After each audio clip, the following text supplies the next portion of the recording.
Prefeito de Lviv anuncia que mísseis russos destruíram uma fábrica perto do aeroporto. Presidente russo acusa a Ucrânia de adiar negociações para acabar com o conflito. E você vai ver também. Oposição pede nova data para as eleições presidenciais na Venezuela. Um balanço no número de vacinados contra a Covid aqui no Brasil. E ainda, desemprego caiu no trimestre encerrado em janeiro. Foi a menor taxa para o período em 6 anos. E tem também a estreia do quadro Economia de um Jeito Simples, com Kleber Werneck. Você confere a partir de agora no Jornal Toda Hora, segunda edição.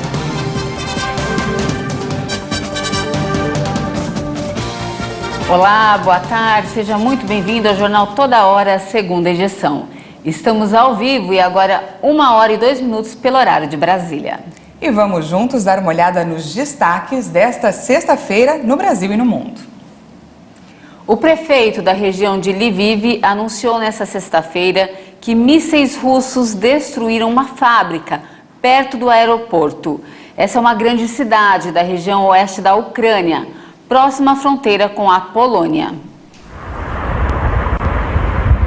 O bombardeio atingiu uma fábrica de reparo de aviões da cidade que fica no oeste da Ucrânia, próxima à fronteira com a Polônia. De acordo com relatórios preliminares, o ataque consistiu em 6 mísseis de cruzeiro que teriam sido disparados do Mar Negro. Autoridades locais explicaram que o funcionamento da fábrica já havia sido suspenso, por isso não havia vítimas. A cidade de Lviv, por onde passa grande parte dos ucranianos que fogem para outros países, não havia sofrido ataques desde que Moscou iniciou a guerra em 24 de fevereiro. Mas o exército russo tem ampliado o raio de ação e no domingo bombardeou uma base militar ucraniana na região, um ataque que deixou pelo menos 30 mortos. Em Kiev, bombeiros tiveram dificuldade para apagar as chamas deixadas nas ruínas de um prédio residencial de 5 andares atacado no distrito de Podil. A capital ucraniana está parcialmente cercada pelas tropas russas e sofre bombardeios diários que acabam atingindo civis.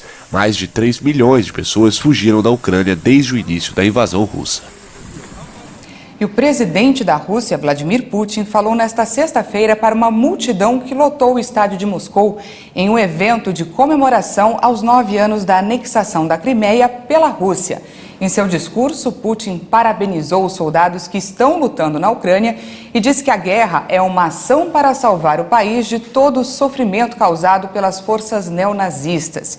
Enquanto era ovacionado por apoiadores com muitas bandeiras russas e com as cores do país pintadas no rosto, Putin chegou a dizer: "Nunca tivemos tanta força". E shows aconteceram antes do discurso de Vladimir Putin. Durante conversa com o chanceler alemão Olaf Scholz, o presidente russo Vladimir Putin acusou a Ucrânia de adiar as negociações para acabar com o conflito. O mundo aguarda um acordo que ponha fim ao conflito entre Rússia e Ucrânia. Mas, segundo o presidente Vladimir Putin, é o lado ucraniano que está adiando as negociações e fazendo pedidos que não são realistas. As afirmações foram feitas pelo chefe de Estado em conversa por telefone com o chanceler da Alemanha, Olaf Scholz. O Kremlin divulgou as informações em um comunicado que resume a conversa entre os dois governantes. Dmitry Peskov, porta-voz da presidência russa, afirmou à imprensa que a conversa entre os dois foi dura e acrescentou que Putin vai conversar com o presidente francês Emmanuel Macron ainda nesta sexta-feira. Peskov considerou prematuro falar sobre o acordo que os dois países podem alcançar, mas garantiu que a delegação russa está mostrando vontade de trabalhar muito mais rápido do que está acontecendo neste momento. A Rússia deseja negociar com a Ucrânia um status de neutralidade e desmilitarização.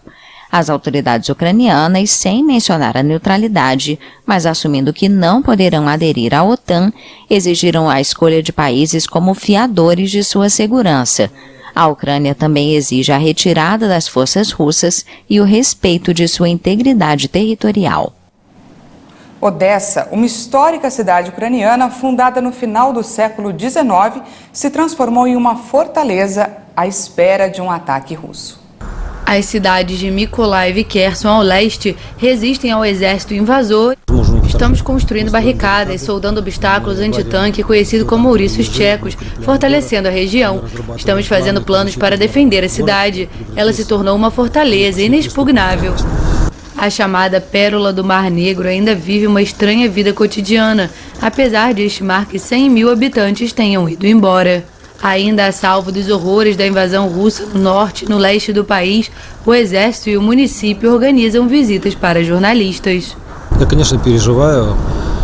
Obviamente, estou preocupado que exista a possibilidade que os russos decidam atacar Odessa para capturá-la. Existem preocupações em relação a isso, mas há esperança de que isso não aconteça. Para chegar à região histórica, o caminho é cheio de obstáculos. O centro de Odessa, que foi fundado no final do século XIX pela imperatriz russa Catarina II e pelo duque de Richelieu, era agitado em tempos de paz, com seus cafés da moda e o luxuoso hotel de Paris, com uma vista impressionante do porto. Agora o alto-falante anuncia possíveis ataques aéreos em intervalos regulares. Às vezes, os tiros podem ser ouvidos do lado do porto. É muito triste ver tudo isso porque passei aqui quase toda a minha vida. Odessa, o primeiro porto da Ucrânia no Mar Negro, com 1 milhão de habitantes antes da guerra, é um alvo estratégico e simbólico para os russos. E na Venezuela, a oposição está exigindo uma nova data para as eleições presidenciais. Isso porque muitos não consideram a legitimidade da presidência de Nicolás Maduro, que está no poder desde 2013. O líder opositor da Venezuela, Juan Guaidó, exigiu nesta quinta-feira uma data para a realização das próximas eleições presidenciais. A princípio, a previsão é que ocorra em 2024. Guaidó assegurou que todos os setores da oposição estão de acordo em convocar primárias para renovar lideranças. A suspensão das sanções deve estar condicionada à obtenção de um acordo e passos irreversíveis para alcançar a democracia na Venezuela, tais como data da eleição presidencial. Guaidó é considerado presidente interino da Venezuela pelos Estados Unidos e outras dezenas de países que não reconheceram a reeleição do presidente Nicolás Maduro em 2018 por considerá-la fraudulenta. Os principais partidos de oposição disputaram as regionais do ano passado sem apoio expresso de Guaidó, depois de boicotarem as últimas presidenciais e as legislativas de 2020, denunciando falta de condições para ir às urnas. O chavismo venceu em 19 dos 23 estados, assim como a prefeitura de Caracas. Agora, mudando um pouco de assunto, vamos falar de coronavírus. Depois de quase 2 anos, o uso de máscara na maior parte dos ambientes fechados deixa de ser obrigatório aqui em São Paulo. As exceções são o transporte público, as estações de metrô e os locais com serviços de saúde. O uso é opcional em diversos ambientes, como os escritórios, comércios, salas de aula e academias. Além de São Paulo, outros estados que eliminaram parcialmente ou totalmente a obrigação do uso de máscara são Rio de Janeiro, Maranhão, Mato Grosso do Sul, Rio Grande do Sul e Santa Catarina, além do Distrito Federal. E todas essas flexibilizações só estão acontecendo por conta da melhora no cenário da pandemia. O Brasil registra 3 semanas de queda na média móvel de mortes por Covid e a média móvel de casos é a menor desde o dia 10 de janeiro. Foram confirmadas mais 485 novas mortes por Covid-19 no Brasil. O total de óbitos pela doença desde o início da pandemia já chegou em 656.425.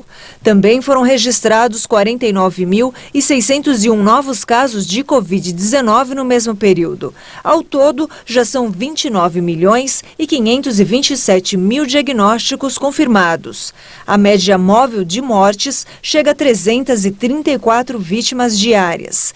Em relação a 2 semanas, a curva ainda apresenta tendência de queda, com uma variação de menos 27%. A média de casos na última semana foi de 39.677 registros por dia. Os dados também mostraram uma tendência de baixa, com uma queda de 20% em relação a 2 semanas.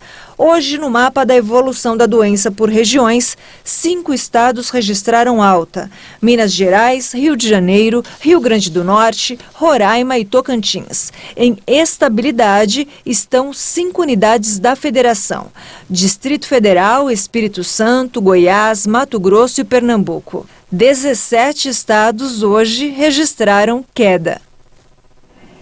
A vacina contra a Covid da Coronavac é eficaz contra a internação de crianças de 3 a 5 anos.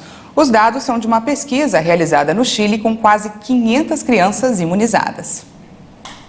Um estudo feito durante o surto da variante Ômicron no Chile, através da avaliação de quase 500 mil crianças vacinadas com a Coronavac, apontou que o imunizante obteve 69% de efetividade contra internações em unidades de terapia intensiva, 64,6% na prevenção de hospitalizações e 38,2% de efetividade contra a infecção pelo coronavírus. Os resultados do estudo foram publicados ainda sem revisão por pares. Os dados de efetividade refletem os resultados da vacinação na prática em grandes populações. Na análise, os pesquisadores incluíram 516.250 crianças de 3 a 5 anos de idade vinculadas ao sistema público de saúde do Chile. Destas, 490.694 receberam a Coronavac e as demais crianças, chamado grupo de controle, não receberão a vacina. As crianças foram imunizadas com 2 doses com 28 dias de intervalo entre 6 de dezembro e 26 de fevereiro. Segundo os pesquisadores, as estimativas fornecem evidências da eficácia da vacinação em crianças. E agora vamos para um balanço no número de vacinados aqui no Brasil. O país já aplicou mais de 405.634.000 doses de vacinas contra a Covid-19.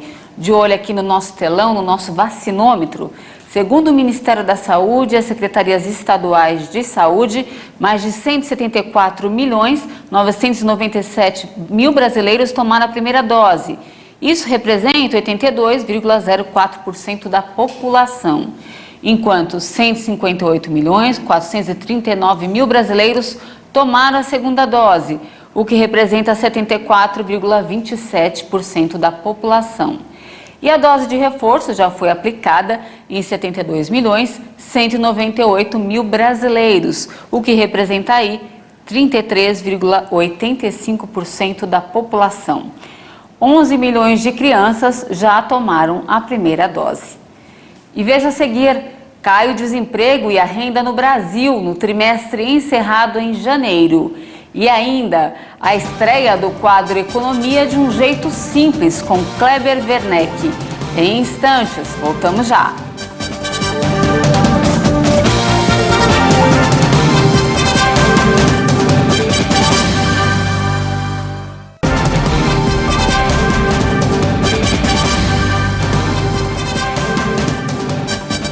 Seja bem-vindo de volta, agora são 13 horas e 17 minutos no horário de Brasília. O desemprego caiu no trimestre encerrado em janeiro, para a menor taxa para o período em 6 anos. Apesar da boa notícia, a renda média do trabalhador também registrou queda em relação aos 3 meses anteriores.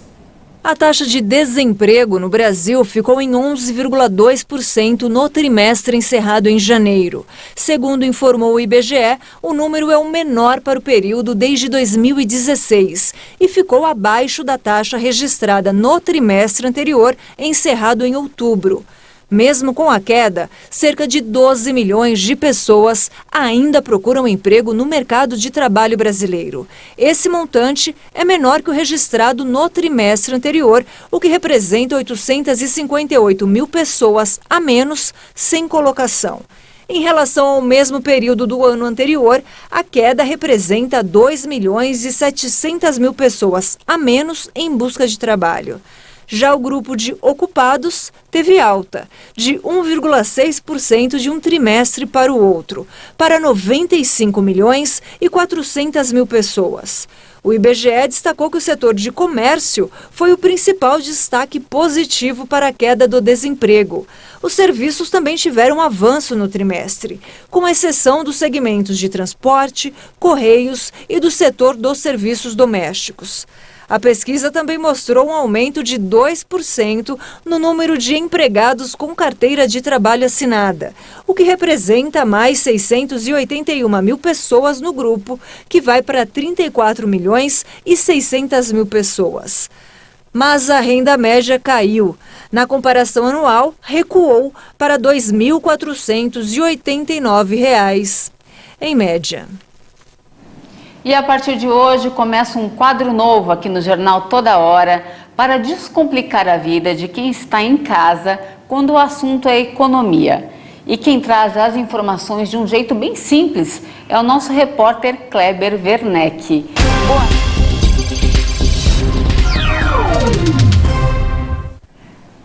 Boa tarde, Kleber. Estamos muito felizes com a sua participação e com a estreia desse quadro novo. Para começar, eu gostaria que você explicasse para a gente como que ele vai funcionar. Boa tarde, Paty. Eu também estou muito feliz de estar aqui nesse espaço. Como o próprio nome diz, a economia é de um jeito simples, ou seja, economia voltada para a dona de casa, para o chefe de família, para o telespectador que está assistindo a gente. Não é aquela economia complicada, cheia de termos técnicos, termos difíceis. É a economia do dia a dia, economia que as pessoas vivem e lugares onde elas gastam dinheiro, Paty. Realmente a economia não é um tema muito acolhedor. E o que você escolheu para essa estreia, Kleber?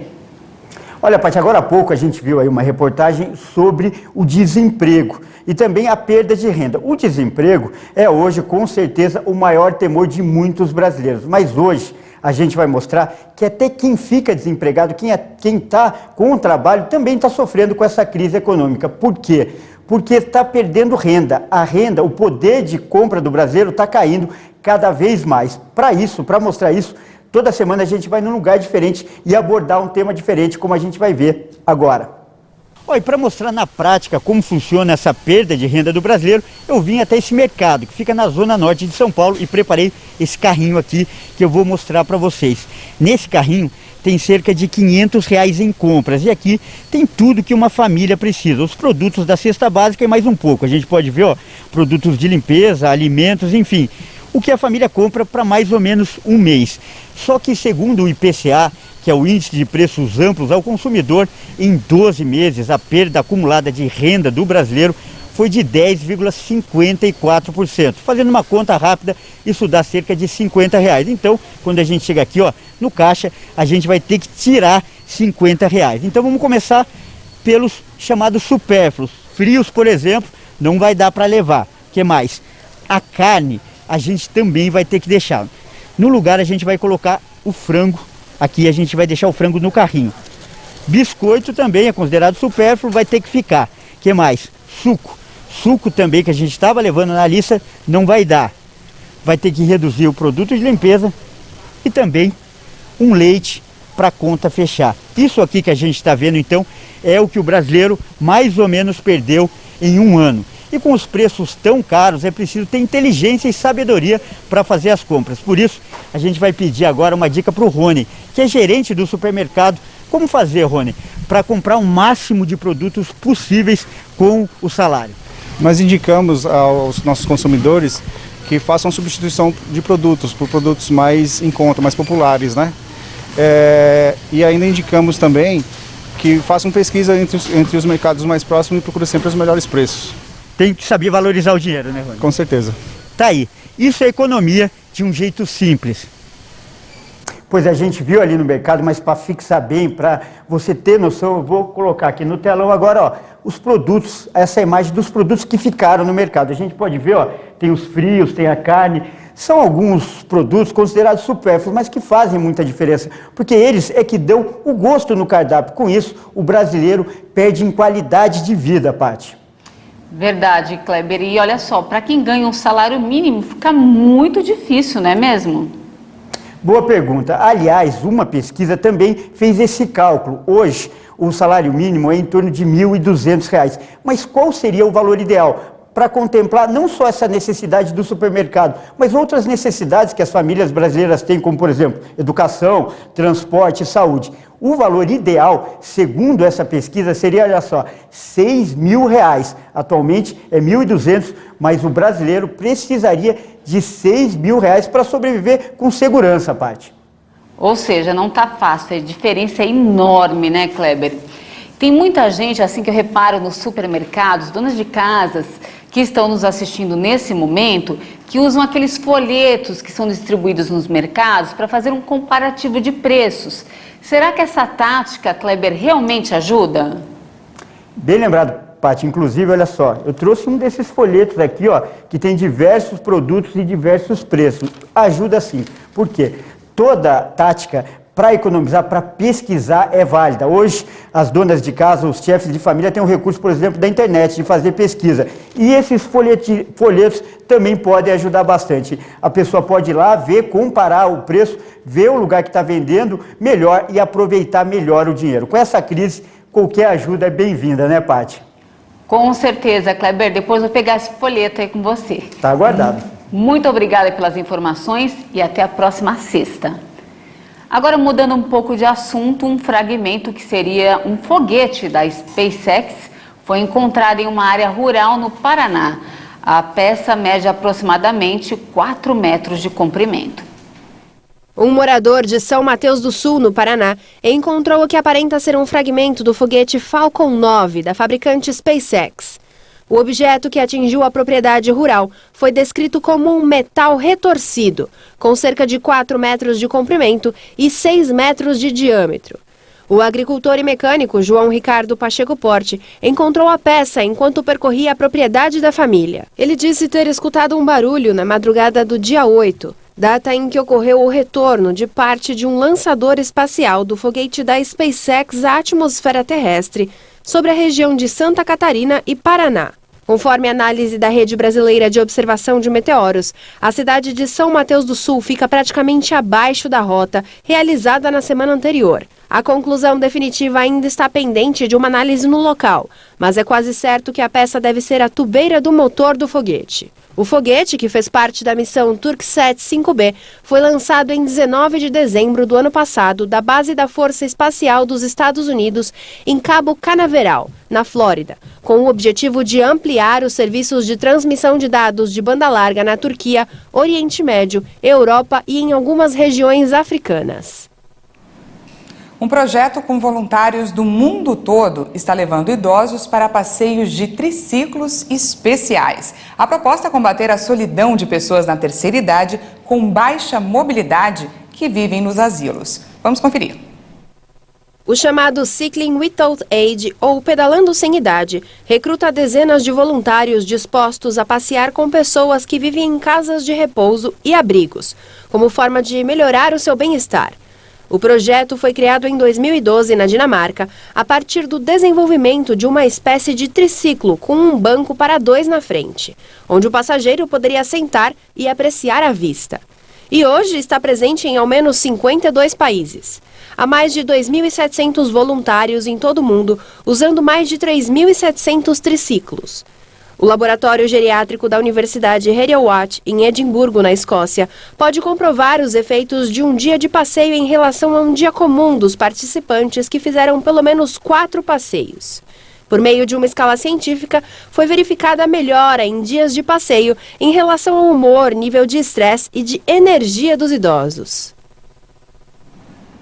Essa edição fica por aqui. Muito obrigada pela companhia. Uma boa sexta-feira para você. A gente vai se encontrar daqui a pouquinho na edição de 1h50. Até mais.